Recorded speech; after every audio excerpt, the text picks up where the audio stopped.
ప్రకృతిలో మనం చూసి ఆనందాన్ని ఆశ్చర్యాన్ని వ్యక్తపరుస్తున్నాం.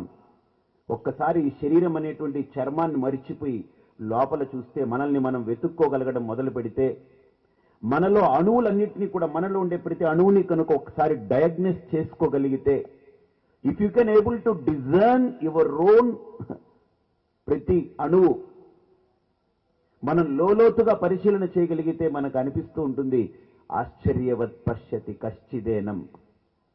అసలు ఏం జరుగుతుంది ఈ సృష్టి అని అంటే ఇన్ఫాక్ట్ శంకరులు ఎప్పుడు ఒక సిద్ధాంతాన్ని మాట్లాడినా జగత్తు మిథ్య అంటే బయట కనపడేది మిథ్య అని ఆయన ఎప్పుడు అనరు. ఆయన హీ డజంట్ టాక్ ఆఫ్ జగత్ that is external, he speaks of జగత్ విచ్ ఈజ్ ఇంటర్నల్.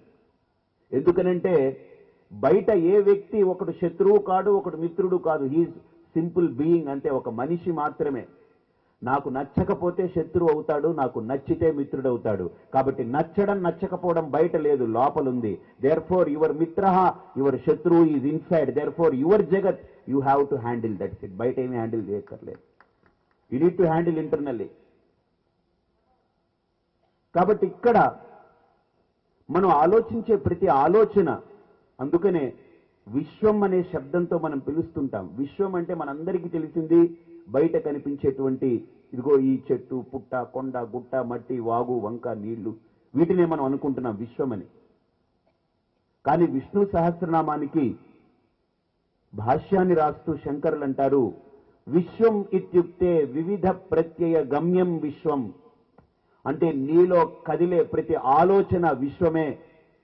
ఎందుకని విశ్వంలో ఒక భాగమై నువ్వు ఉన్నావు కాబట్టి నీలో కదిలే ప్రతి భాగము విశ్వాన్నే ముడుతూ ఉంటుంది, విశ్వాన్నే చలింపజేస్తూ ఉంటుంది. సేమ్ వైజ్ సముద్రం అంతా నీళ్లే, కానీ సముద్రంలో ఏ నీటి బిందువు కదిలినా సముద్రానికే తాకిడి కదులుతూ ఉంటుంది. అలాగనే ఇంత అనంతమైన విశ్వంలో నువ్వు ఒక అంశం, నీలో కదిలే ప్రతి ఆలోచన ఈ విశ్వాన్ని ముడుతూనే ఉంటుంది. కాబట్టి విశ్వం అంటే ఎక్కడో బయట ఉన్నదని కాదు, నీలో కదిలే ప్రతి ఆలోచన ఈ విశ్వం. విశ్వం ఇత్యుక్తే వివిధ ప్రత్యయ గమ్యం విశ్వం. ఈరోజు ఈ కార్యక్రమం జరుగుతుంది అని అంటే ముందుగా దీని గురించి ప్రియాంబుల్ ఉంది. అంటే ఒక ఆలోచన, ఈ యజ్ఞం ఇలా చేయాలనేటువంటి ఒక ఆలోచన, అది విశ్వం. ఈరోజు మనం బయట విశ్వాన్ని చూస్తున్నాం, నన్ను చూస్తున్నారు, మీరు కూర్చున్నారు, ఇవన్నీ జరుగుతున్నాయి. ఇది బయట జరుగుతుంది. బయట ఈ రోజు మనం చూడడానికి ముందే లోపల కొన్ని ఆలోచనాత్మకంగా జరిగిపోయాయి. కాబట్టి ఇక్కడ మన యొక్క ఆలోచన, మన యొక్క భావన, మన యొక్క భావుకత, వీటన్నిటిని ముట్టుకొని చూస్తే వీటన్నిటి వెనకాల ఏదో ఒక జ్ఞానం నడుపుతూ ఉంది. మనకేం తెలియట్లేదు. మనం అనుకుంటున్నాం నేను ఆలోచించేస్తున్నాను, నేను బ్రతికేస్తున్నాను, నేను జీవించేస్తున్నానని. మన బ్రతుకు ఆరిపోయేదాకా అంతే, ఆరేదాకా అంతే. అలా అయ్యేంత వరకు మనం అనుకుంటూ ఉంటాం మనదని. బట్ ఒక్కసారి ఇవన్నిటిని పక్కకు పెట్టి ఒక వ్యక్తిగా, ఒక ఉనికితో నన్ను నేను ఒక్కసారి పరిశీలన చేసుకోవడం మొదలు పెడితే, నా శరీరం లోతుకి నేను దిగి కనుక నిలబడి ఆలోచించడం మొదలు పెడితే ఇంతకంటే గొప్ప జగత్ ఎక్కడా లేదు. అందుకనే మన ఋషులు కూడా ఒక గొప్ప శ్లోకాన్ని ఇచ్చారు, స్టేట్మెంట్ ఇచ్చారు. They have a great declaration. దేహో దేవాలయ ప్రోక్తః జీవో దేవః సనాతనః త్యజేద్ అజ్ఞాన నిర్మాల్యం సోహం భావేన పూజయేత్. ఎంత గొప్ప కాన్సెప్ట్ చూడండి. అంటే దేహః దేవాలయః ప్రోక్తః. దేవాలయము అంటే ఏంటి అర్థం? ఎక్కడైతే దైవము యొక్క సన్నిధిని అనుభూతి పొందగలమో దాన్ని దేవాలయము అని అంటాం. చాలా పెద్ద గుడి కట్టారు, కానీ అక్కడ మనకి ఏమీ స్పందన కలగట్లేదు. దట్ ఈస్ నాట్ దేవాలయం, అదేదో గొప్ప ఒక మాన్యుమెంట్ అంతే. పాలరాతితో చాలా పెద్ద గుడి కట్టారనుకోండి, గ్రానైట్ స్టోన్ తోటి, కానీ అందులోకి వెళ్ళినప్పటికీ మనలో ఏమీ స్పందన కలగలేదు అని అంటే అక్కడ దేవాలయం కాదది, కేవలం ఒక మంచి ఒక మాన్యుమెంట్, ఒక మంచి కళా సౌందర్యంతో కూడుకున్నటువంటి ఒక శాల అంతే.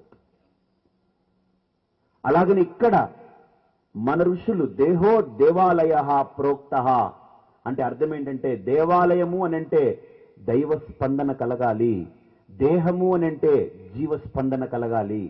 జీవస్పందన లేదు అని అంటే డాక్టర్ గారు అంటారు తీసేయండి, దీనికి పనికిరాదు అంటారు, కాల్చేదానికే పనికి వస్తుంది. అందుకనే దేహ శబ్దానికి సంస్కృతంలో దహన యోగ్యత్వాత్. ఇందులో కనుక జీవస్పందన లేదు అని అంటే బాగా ఆలోచించండి.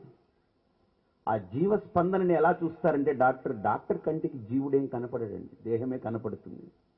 డాక్టర్ గారు దీన్ని పట్టుకుంటారు, ఇక్కడ పట్టుకుని చూసిన తర్వాత పల్స్ లేదండి అని అంటారు. తర్వాత ఇలా చూస్తారు, తర్వాత ఇలాగా నోరు చూస్తారు, ఇక్కడ పెడతారు, ఈ దవడ కింద ఇక్కడ పెడతారు ఒక భాగంలో చెయ్యి, అలాగనే చెవి దగ్గర చేయి పెడతారు. అన్నీ చూసిన తర్వాత గుండె మీద చేయి పెడతారు, లేదండి అని అంటారు, పోయాడని అంటారు. Once if he is dead and gone, if he has quit this body, ఈ దేహాన్ని కనుక జీవస్పందన లేకపోతే దేహం దేనికి పనికి వస్తుంది అని అంటే సంస్కృతంలో దీనికి చక్కటి వ్యుత్పత్తి చెప్పారు. దహన యోగ్యత్వాత్ దేహ, దహనానికి బాగా పనికొచ్చేటువంటి ఒక మంచి కట్టె, ఇంక దేనికి పనికిరాదు, ఉంచుకుంటే అది చాలా గందరగోళం అయిపోతూ ఉంటుంది.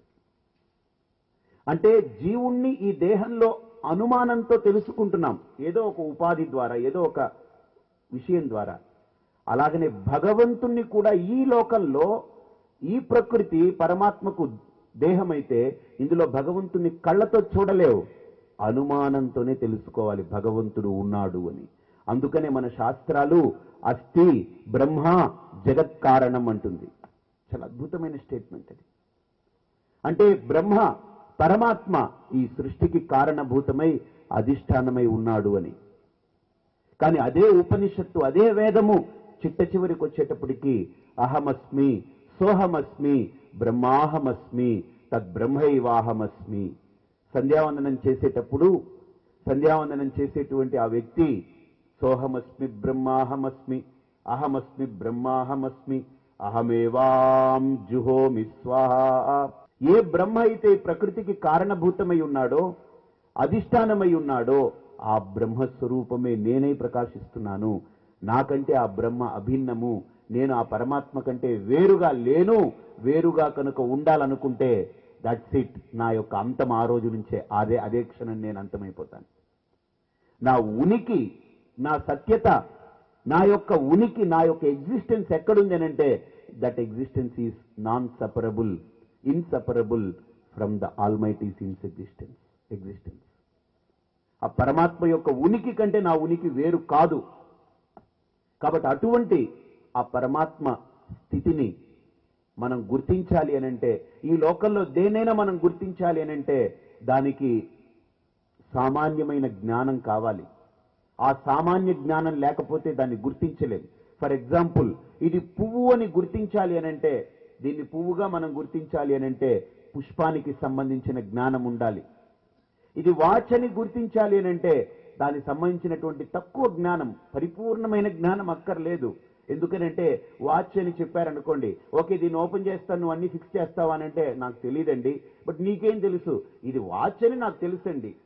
ఇది పువ్వు కాదు, ఇది రాయి కాదు, ఇది పుస్తకం కాదు, this is a watch.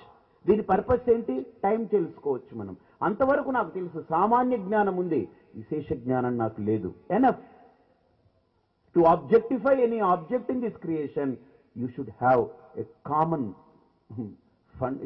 fundamental knowledge. ఊరికి చిన్న సింపుల్ నాలెడ్జ్ ఉంటే చాలు. కానీ దేని గురించైనా మనం విశేష జ్ఞానం పొందాలి అని అంటే వాడు విశేషజ్ఞుడు అవుతున్నాడు తర్వాత.